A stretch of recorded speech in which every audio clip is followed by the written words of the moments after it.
I would now like to introduce Dr. Arjumand Zaidi, President of Youth for Human Rights India. Dr. Zaidi is a veteran social worker, geographer, an environmentalist, and a human rights activist. She is the founding director of St. Xavier's Convent School and also the founder of the Holy Vision International. She has received many national and international accolades, which include the Human Rights Education Award, Edupreneur Award at the World Education Summit, Bahrain.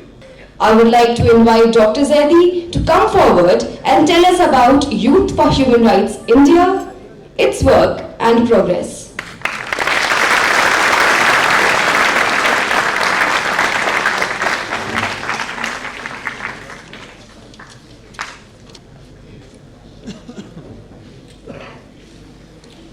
Good morning, ladies and gentlemen, and my beloved youth. You are the power.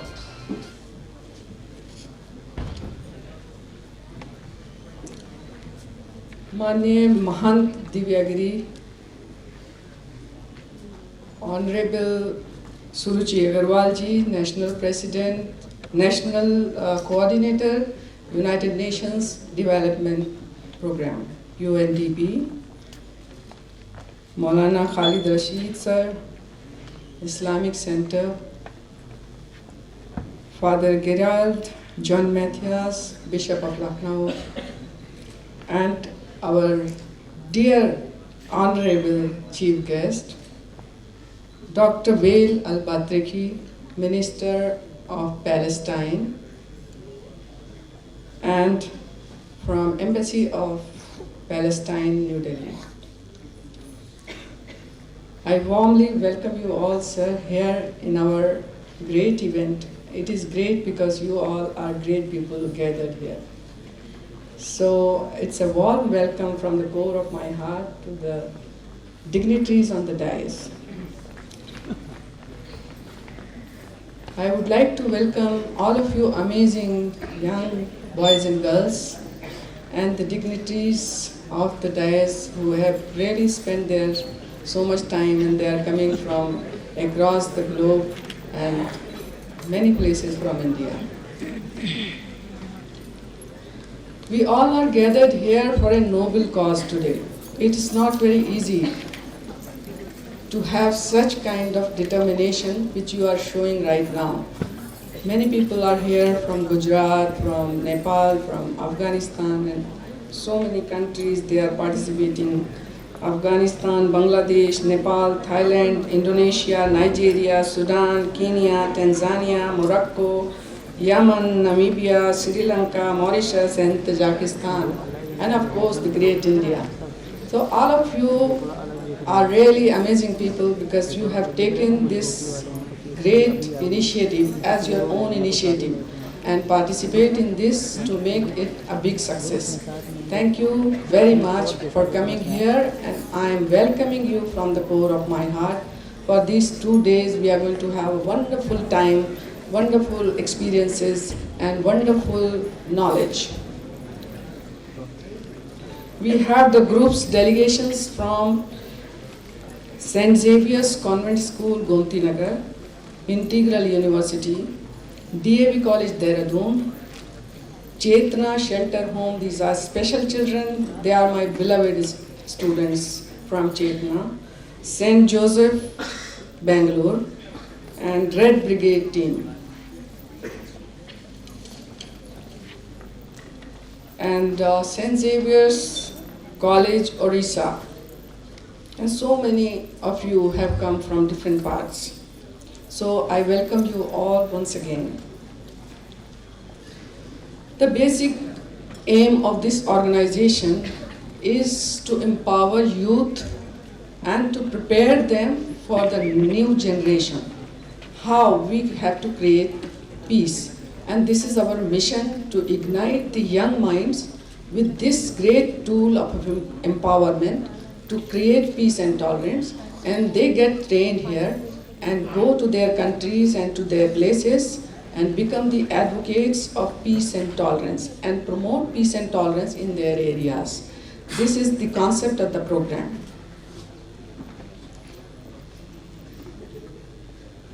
You all youth delegates are really radiating positive energy to all of us elders like us. You are our power.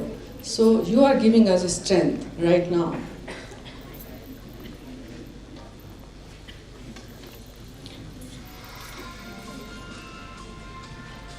Whenever I speak, I always include the history of UDHR, though most of the people are aware about this, but because there are some young children also. So I would like to repeat, and I always love to repeat that because I want each and every person should know their rights.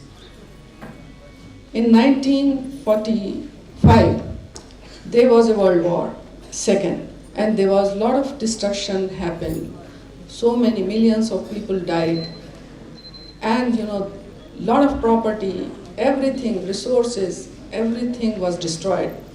And then finally, after so many fights, after so many wars, every nation decided now it's enough destruction, enough negativity, and let's do something for positivity, something to be united, something to make things better, to live and survive.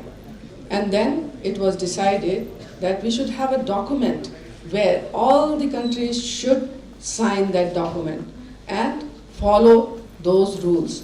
And finally, the rules became UDHR. This document is the most beautiful document ever written in the history of the world. And this has the charter which contains 30 human rights. These are called 30 articles. And these 30 articles are compulsory to follow in every country who is the nation which is the member of United Nations. So United Nations Universal Declaration of Human Rights. This was formed in 1948 on 10th of December. We are going to celebrate after 10 days the anniversary of UDHR. So this you must know your rights. Like your friends, hey man, this is my right. You can't violate that rights. Some people in India or maybe some other countries also, they actually don't know the meaning of human right. They understand that the human right means fighting with the government, doing processions, doing all these slogans, and wasting times in all these negative activities. We human rights activists, part of Youth for Human Rights India, we don't do such things. We are amazing people, we do good things for the others. So, small contributions. This is human right. What you can do? You give education to a person, a child, an adult who is not educated. Give food to a person who doesn't have food. Give shelter to a person who doesn't have shelter. This is human rights. Give education, proper education. Give financial support if you have enough money. This is human right. Promote peace. This is human right. Promote tranquility, prosperity in your communities. Make people aware about good things. These are human rights. So in my definition of human rights, do anything good, that is human right. So what is the horizon of human rights? Everything in these 30 articles is covered. My favorite article is, we are all born free and equal. There is no discrimination. We all are equal. I will give you now, because the summit is, you have come from all the way from so many far off places. When you are going home back, what you are carrying in your pocket, I want to give you something to carry in your pocket, and that I am going to tell you. There are two components which will be helpful to create peace and tolerance. Without that, we cannot consider peace and tolerance. The first thing is human rights, which I have told you right now about it. The second component is SDGs, Sustainable Development Goals. Children, these are your resources. If you are not aware about this, if you are not aware to use the resources in proper manner, if you are not saving the environment, if you are not taking challenges of life and procuring that resources for the people and the generations who are coming next to us. So if you take these two things in your pocket, that you will not allow anyone to violate the human rights, and you will not violate anybody's human rights. So there will be no fight, right? So same way, the second problem comes when there are no resources, we fight for that resources. So if we are preserving our resources and we are following and making things aware to our friends, our communities, that sustainable development goals to achieve is a need for the hour before it is too late. So let us unite together, let us be a team and work with full force to make things better for the new generation to come. So United Nations Sustainable Development Goals 2030, you have to achieve and you have to be committed to do that, so that we have a better future for our children, for you especially, those who are children. So I appeal to you all today, let us unite for all these good causes and be a team, a part, and a better citizen in our country, and make our nations, wherever you are from, Nepal or Pakistan or Afghanistan or any country, let us make our countries prosperous, let us make our country unique. For Indians, I appeal that we are an example of peace and tolerance in the world. Why we are deteriorating, we should keep a check on that and walk on the progress path of peace and tolerance. So this is, I really want from this summit to come out and you take with you this humble guidance, this humble motive and cause, and promote the same things in your areas, in your communities, in your friend circle, in your schools, colleges and universities. Without this, there is no meaning of education. There is no meaning of anything earning until and unless that earning, that education is being used in the positive work and action. So this is all about Youth for Human Rights India. We will be with you for the whole this day and half day tomorrow.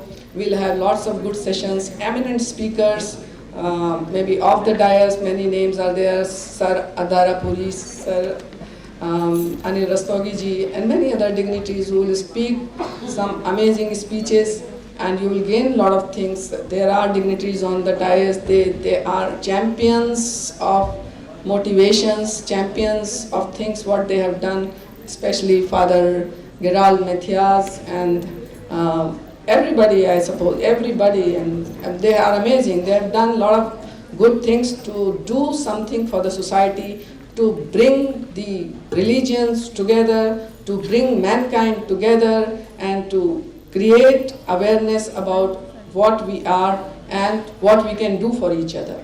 So I will speak later on because everybody is in a hurry because already they have waited so long. So I'm really thankful to all of you on the dais and off the dais for your patience, for waiting.